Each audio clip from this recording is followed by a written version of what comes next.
séance d'information et de sensibilisation a réuni à l'initiative des responsables de l'Agence de sauvegarde de la culture Yoruba, les autorités, acteurs culturels et de la société civile de la commune de Pobé à l'hôtel de ville de la localité le lundi 10 novembre 2025.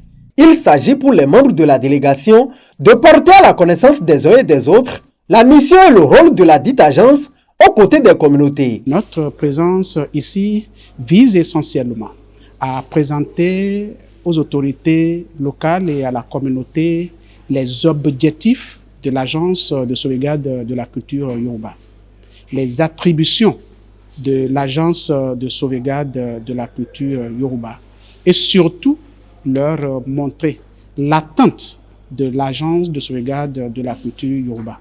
De façon claire, de quoi avons-nous parlé ici aujourd'hui? Nous avons rencontré les chefs d'arrondissement de Pobé. Nous avons rencontré les acteurs culturels de Pobé.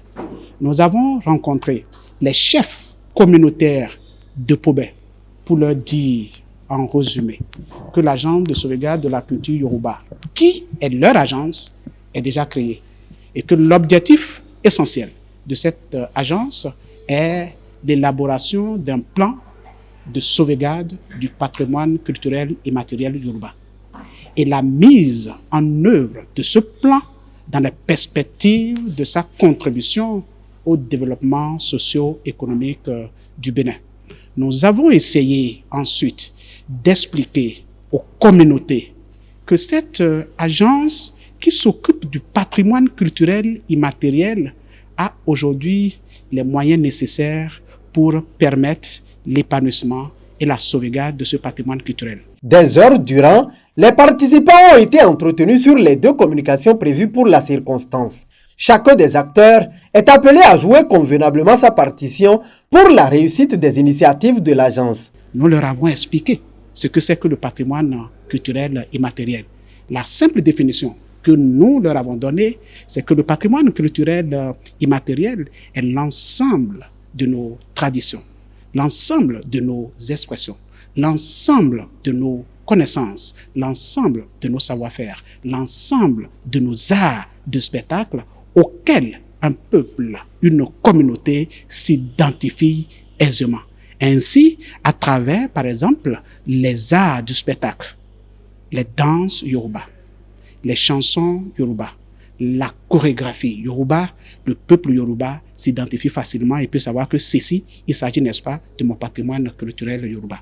Les pratiques sociales, nos manières de nous marier, les manifestations pendant les mariages, les obsèques dans la culture yoruba et d'autres choses, des connaissances liées à la nature et à l'univers. Nous avons ensuite montré aux autorités locales que sans eux, aucun développement du patrimoine culturel immatériel n'est possible. Nous sommes venus pour établir un pont entre l'agence de sauvegarde de la culture et la communauté à la base. Parce que j'ai dit de façon caricaturale, si la sauvegarde du patrimoine culturel immatériel est une marchandise, les consommateurs sont, n'est-ce pas, les communautés. Le maire, les CA, constituent un pont de transmission de cette marchandise-là. Nous avons également dit à nos représentants des communautés et surtout aux représentants des chefs communautaires que c'est eux les gardiens de ce patrimoine culturel immatériel. Sans leur consentement, sans leur participation, on ne peut pas sauvegarder le patrimoine culturel immatériel. Cette démarche des responsables de l'Agence de sauvegarde de la culture Yoruba est saluée des uns et des autres. Elle vient renforcer la dynamique en cours dans la commune de Pobé depuis plusieurs années, renseigne le maire Simon Adebayo Dina. Ce que nous avons entendu ici aujourd'hui vient renforcer notre vision de faire de la promotion du tourisme et de la culture un levier de développement, à l'instar du président Patrice Talon qui est en train de révéler aujourd'hui le Bénin. Je pense que Pobé est en train d'emboîter les pas pour que désormais on ne parlera pas du Bénin sans avoir envie de venir à Pobé. Pour que désormais, pourquoi pas Pobé avant Ouida?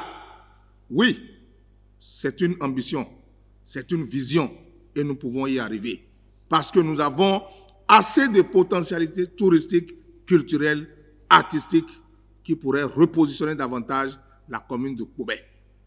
Je voudrais compter sur les uns et les autres à continuer de nous accompagner dans cette lutte, dans cette vision, tout en félicitant les ONG qui sont déjà au rendez-vous, les acteurs culturels, et en invitant le reste à nous rejoindre pour qu'ensemble, nous puissions davantage révéler notre commune. Surtout que nous avons un bâtisseur né, le président Patrice Talon, qui est en train de rouler dans ce sens. Merci également au directeur de l'agence qui a pris l'initiative d'aller vers les communautés afin de pouvoir nous impliquer dans cette noble vision du président de la République. Je vois que c'est une opportunité que Pobert attendait il y a longtemps. Et maintenant, il me semble que l'heure est sonnée. Puis avec ce qu'ils ont présenté, on voit que Pobert aura plus même d'avantages. Et puisque nos manières de faire, nos manières de vivre, nos manières de s'habiller et aussi ce que nos parents détiennent comme savoir, c'est que c'est le moment pour qu'on s'en réjouisse. Pour que aussi nos aînés, nos vieux qui sont encore vivants, pour qu'au moins eux-mêmes puissent avoir la réjouissance de leur savoir avant qu'ils ne partent de cette terre. C'est très très important, avantageux pour Pobert. Vivement que les fruits tiennent la promesse des fleurs.